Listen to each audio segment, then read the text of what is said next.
Okay, so I differentiate now. 2x divided by 16 plus 2 negative x plus 10 times the inner function prime divided by 4 pi. Okay, so let's see what I can do here.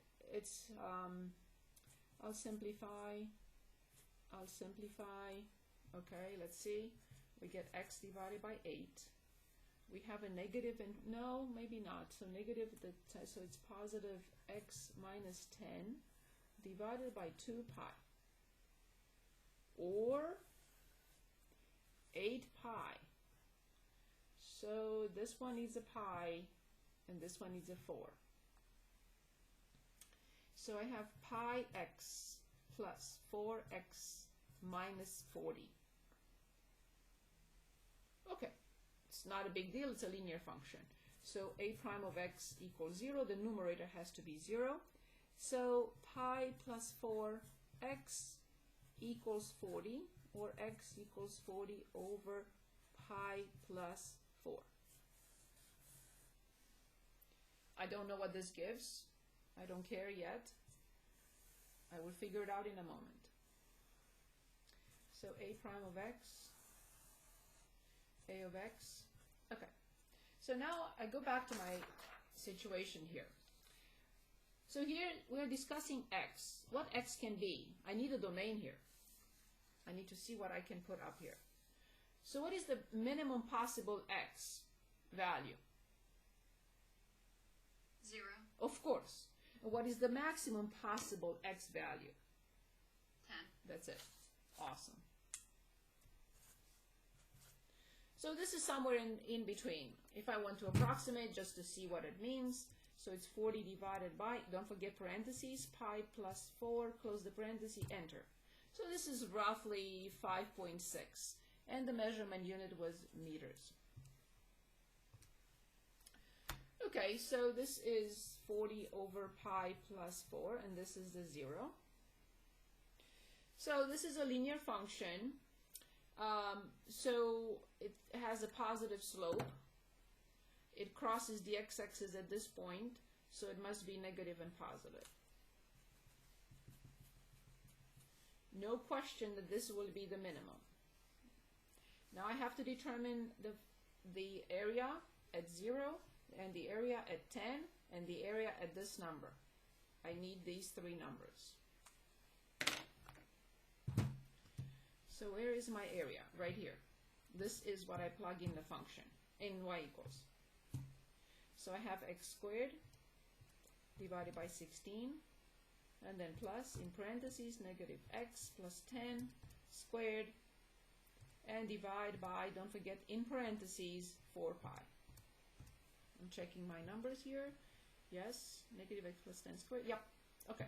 So second and table, I want 0, I want 5.6, and I want 10.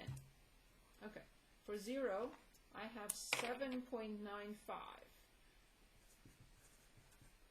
For 5.6, I have 3.5. And for 10, I have 6.25. Of course, they're all in squared meters. So, the problem is asking us to find the minimum and the maximum. Can anyone give us the minimum and the maximum of this problem?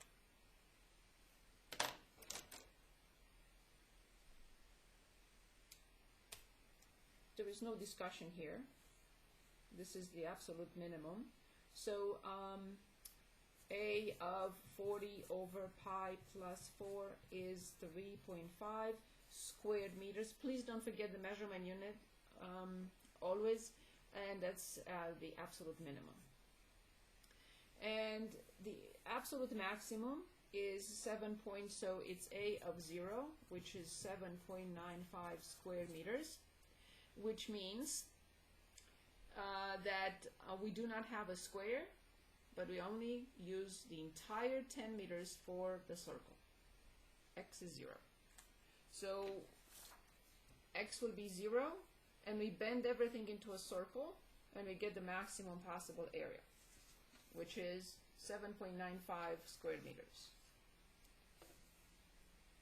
If we use everything for x, just to use the square, the area we can get is 6.25 square meters, but it's smaller than this one. Nice problem. Did I choose that? Just kidding. Good. Next question. Anything else? I have a question about 44 real fast. Yes. The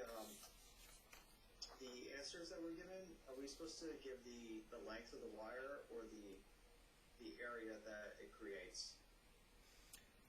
So it's a very good question. So x is this. So in other words, I will cut the wire when x is 5.6 and the rest is 4.4 for the absolute minimum.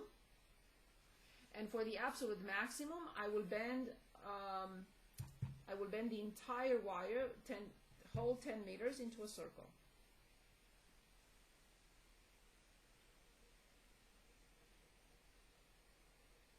So if this is 5.6, this is 4.4.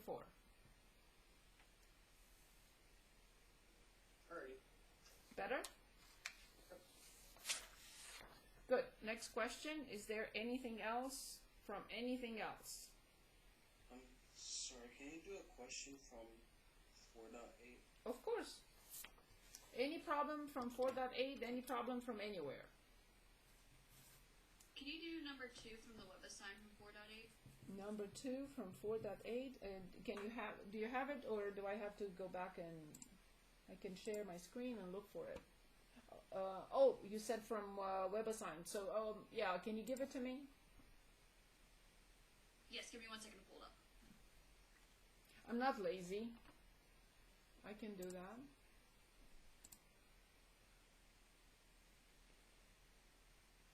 So I'm going to your name so that I can, because every problem will be different. Okay, 4.8, I got it. Yeah, problem 2. So is it the 2 over x minus x squared? Is that the one? Yes, that one. Okay, so using this method to specify the third approximation. Oh, so they want exactly the third one. The third approximation, so the third iteration. So they call, your book calls x1 the initial. I disagree with that. X0 should be the initial, but it's fine. So use Newton's method with a specified initial approximation. They want us to use 2 as the first one. They're giving that to us. To find x3, so we have to find x2 and x3. So remember, the function that I recommend when you put directly in the calculator will be x minus f of x divided by f prime of x. And since they're asking us to plug in 2, I'm assuming that f prime of 2 is not 0. Because if f prime of 2 is 0, then we cannot do anything. Okay, so then first I will denote the function. You have to do this first. Then you have to differentiate it as negative 2 over x squared minus 2x.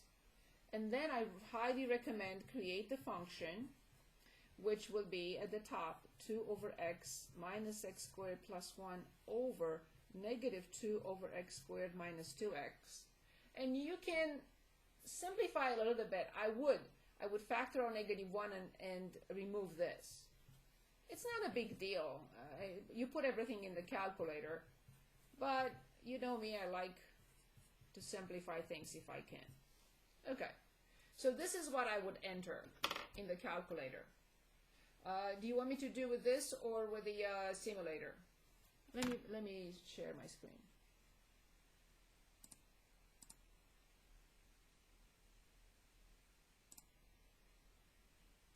Where are you guys? Okay, I found you.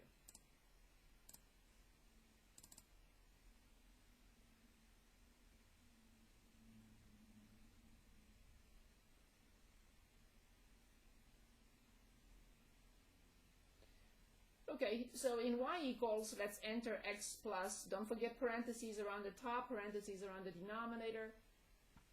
So, sorry guys, I have to move you again. So in y equals, clear whatever you have. So x minus, parentheses, 2 over x, and then minus x squared plus 1, close, divide by, parentheses, 2 over x squared, plus 2x.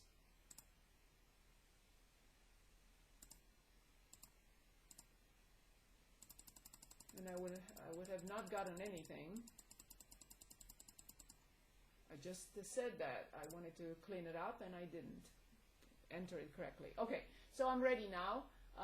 Second and quit, go to variables, go to y variable, call function of y1, plug in 2, close the parenthesis, press enter, and all you have to do now is second and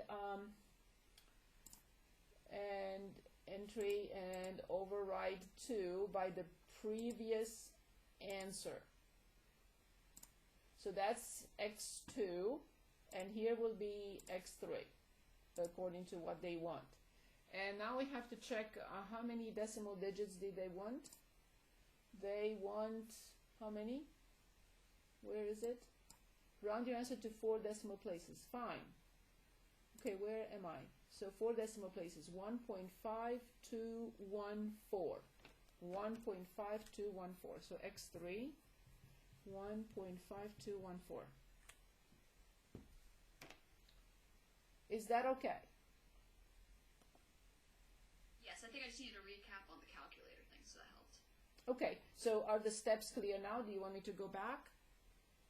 I think I've got it, thank you. Thank you. I have one question. On Yes. the calculator thing. Yes, yes. How would you call the y1 after doing it the first time? Yeah, so let's do that again. So I go to variables, scroll to the right one, y variables, and you want a function, press enter, and you call the function where you enter the function. Okay. So I entered the function in y1, that's why I called y1. And then I put parentheses and 2 because I want the calculator to evaluate the function at 2. Is that Once okay? you do it again, you have to go back to the... I go to second and entry, and it copies the previous entry, but I want to override 2 by the previous answer. So I go over 2, and I go second and answer. Second and the minus is the answer, previous answer. I got it. Good. Anything else? Anyone? Other questions?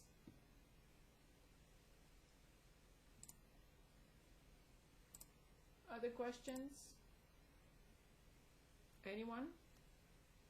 Oh, I think I have a question about IVT. Yes, I'm ready. What is it? So when we're choosing the two x values, right, it doesn't matter how far apart they are. So like we choose like x, I would choose like 1 and then 10 for our interval. I'm not sure I heard correctly what you said. You're Sorry. breaking up a little bit, so Okay. Okay, so when we're choosing the x values for the interval.